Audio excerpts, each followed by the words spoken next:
1978 से शरद पवार जी ने जो दगा फटका की राजनीति शुरू की थी, उसको 20 फुट जमीन में दफनाने का काम आप लोगों ने किया। हाँ, तो आपने गृह मंत्री अमित शाह को सुना है। मौका था महाराष्ट्र में बीजेपी कार्यकर्ताओं के सम्मान का, और उसमें जो कुछ आपने सुना, जिसमें वो सीधे शरद पवार को कह रहे हैं कि भाई शरद पवार की मौका परस्त राजनीति को आपने 20 फुट जमीन के नीचे दफन कर दिया है। तो फिर महाराष्ट्र की राजनीति में ये जो चर्चा चल पड़ी है, जिसमें कहा जा रहा है कि शरद पवार अब वापसी का मूड बना रहे हैं, शरद पवार इंडिया ब्लॉक छोड़ना चाहते हैं, शरद पवार एनडीए में आना चाहते हैं, ये तो पूरे भविष्य के का जो शरद पवार का प्लान है उस पर तो एक तरह का ग्रहण लगा रहे हैं अमित शाह। उन्होंने साफ शब्दों में कह दिया कि नो एंट्री है। 1978 से शरद पवार जी ने जो दगा फटका की राजनीति शुरू की थी, उसको 20 फुट जमीन में दफनाने का काम आप लोगों ने किया। उद्धव ठाकरे जी ने हमारे साथ जो द्रोह किया था, 2019 को विचारधारा छोड़ी थी और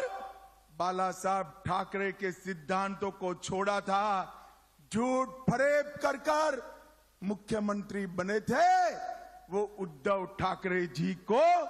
आपने उनकी जगह बताने का काम किया है। गृह मंत्री अमित शाह के बयान से एक बात तो साफ है, एक बात साफ यह है कि 2019 वाला जो बीजेपी और इवन नरेंद्र मोदी और अमित शाह की का जो राजनीतिक अपमान महाराष्ट्र में हुआ था, जिसका नेतृत्व शरद पवार कर रहे थे, उस अपमान का बदला एक तरह से बीजेपी ने ले लिया है। और कहीं ना कहीं गृह मंत्री की भाषा में, अमित शाह की भाषा में वो बात झलक रही है। और साथ ही वो एक तरह का नो एंट्री का बोर्ड भी शरद पवार को दिखा रहे हैं। वो ये कह रहे हैं कि अगर आप इधर आने का मूड बना रहे हैं तो हमारी तरफ से तो नो एंट्री है। लेकिन इसका एक दूसरा भी मतलब हो सकता है जो राजनेता राजनीति में अक्सर करते हैं। अगर आप बिहार का एग्जाम्पल पकड़ेंगे तो ना जाने कितनी ही बार बीजेपी ने नीतीश कुमार को अनाप शनाप बोला। नीतीश कुमार जब दूसरी तरफ रहे, उन्होंने बीजेपी और गठबंधन को लेकर क्या कुछ कहा, लेकिन आज सब साथ हैं। तो संभव है अमित शाह जब बीजेपी कार्यकर्ताओं को संबोधित कर रहे थे तो उन्होंने तो वो बात कही जो बीजेपी कार्यकर्ताओं को अच्छी लगेगी। अभी भी शरद पवार के एनडीए में वापसी की संभावना